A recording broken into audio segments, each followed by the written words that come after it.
जो कुछ हम देख रहे हैं, क्या ये मिलीजुली कुश्ती ही मानी जाए? जैसे हमने अब तक के जितने भी वक्ताओं को सुना, चाहे अनिल सिन्हा साहब हो या केपी सर ने ही बहुत सारी बातें की, संजीव जी ने भी कही, तो जो कुछ चलता है कहीं ना कहीं ये सब कुछ मिला जुला है कि तुमको ये कहना है, तुमको ये कहना, सबके रोल फिक्स है, स्क्रिप्ट पूरी लिखी हुई है और आपको जहां जिससे जैसे लाभ प्राप्त कर लिया जाए, एक लाइन का उसमें सार है, ऐसा मान सकते हैं। देखिए, इसमें मुझे लगता है, मुझे ऐसा पता नहीं क्यों लग रहा है, गट फीलिंग कह रही है कि बीजेपी अपने सबसे बड़े संक्रमण काल से गुजर रही है। मोदी जी 75 की उम्र क्रॉस कर जाएंगे इस साल। संजय जोशी का संघ से जो लगातार चाबी कसी जा रही है, वो क्या होगा, उसका अब तक कोई काट नहीं पाया है।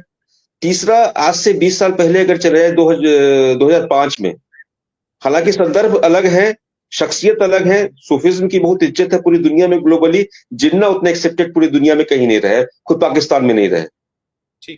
पर आडवाणी जी का क्या हश्र हुआ था, उनको जबरन मजबूर किया गया था इस्तीफा देने के लिए, संघ का इतना तेज दबाव था।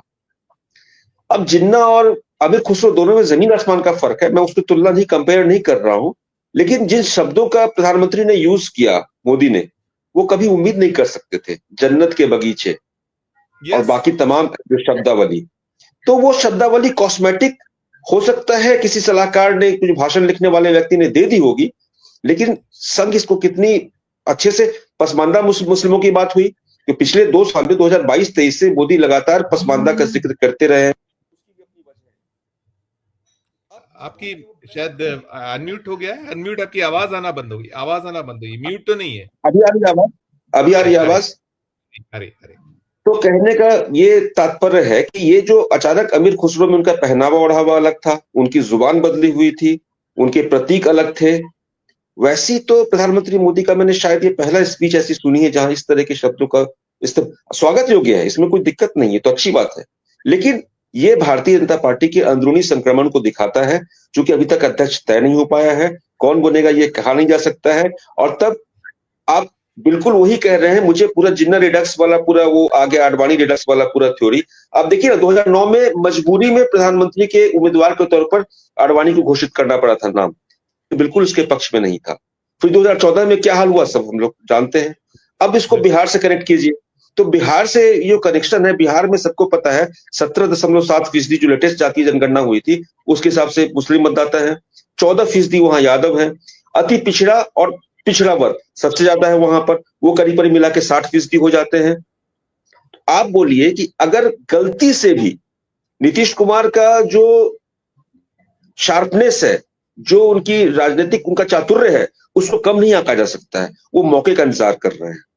एक सेफ एस्केप रूट भी चाहिए ना, वरना पब्लिक को क्या मुंह दिखाएंगे कल होकर के। लाख बेटे को प्रोजेक्ट करना है, कुछ भी करना है।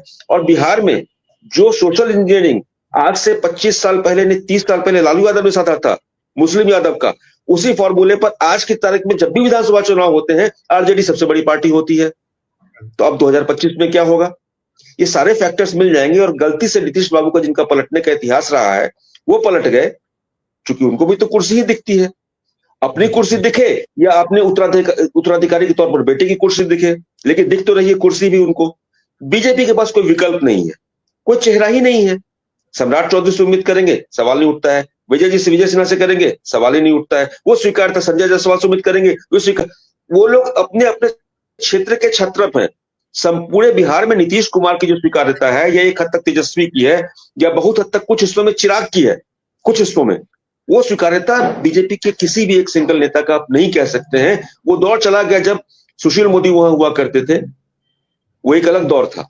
अब उस दौर में वैसा कोई स्टालवर्ट बिहार में बचा नहीं है, तो वैसे में ये लोग चुनाव कैसे लड़ेंगे। तो पूरी राजनीति इसी को चल रही है, जोड़ तोड़ को चल रही है। बीच बीच में ये शगुफे कुछ देखने को मिल जाते हैं, पर इसका मुझे लगता है कहीं नुकसान न उठाना पड़ जाए मोदी जी को, यह भी संभव है, क्योंकि एक चर्निंग प्रोसेस वहां भी चल रहा है। बिल्कुल ठीक, बिल्कुल ठीक। बाकी अब देखने की बात आगे क्या होता है।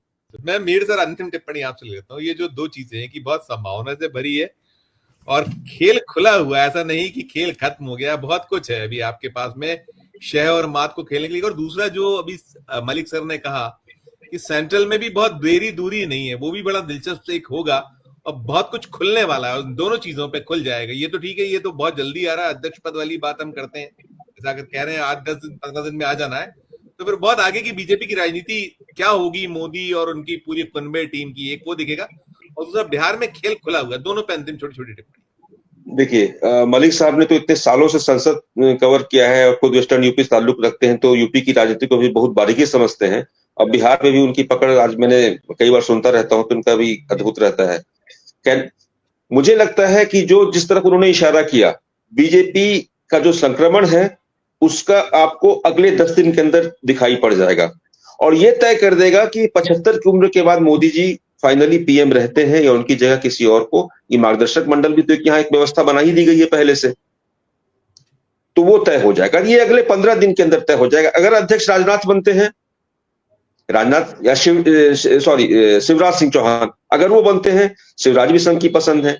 लेकिन अगर संजय जोशी बनते हैं या संजय जोशी को किसी तरीके से भी महत्वपूर्ण भूमिका संगठन में मिल जाती है, तो समझ लीजिए काउंटडाउन की शुरुआत हो गई उसी रोज से। नंबर 1। नंबर 2, नीतीश बाबू के बारे में मेरा जो गट फीलिंग कहती है, वो पलटेंगे, चाहे अपने लिए पलटे, जदयू के लिए पलटे या बेटे के राजनीतिक भविष्य के लिए पलटे, निश्चित रूप से पलटेंगे। और कभी भी नरेंद्र मोदी नीतीश कुमार के स्वाभाविक मित्र नहीं रहे, बहुत अनकंफर्टेबल रहते थे। एक जमाना वो भी याद कीजिए जब स्टेज साझा करने से नीतीश कुमार ने मना कर दिया था, और एक जमाना जब बाद में मिले तो कैसे एम्बैरेस्ड तरीके से बड़े ही झेप करके दोनों की मुलाकात स्टेज पर हुई थी। वो असहजता अभी भी है। दिल्ली में इतना बड़ा शक्ति प्रदर्शन हुआ, कहां नीतीश बाबू आए?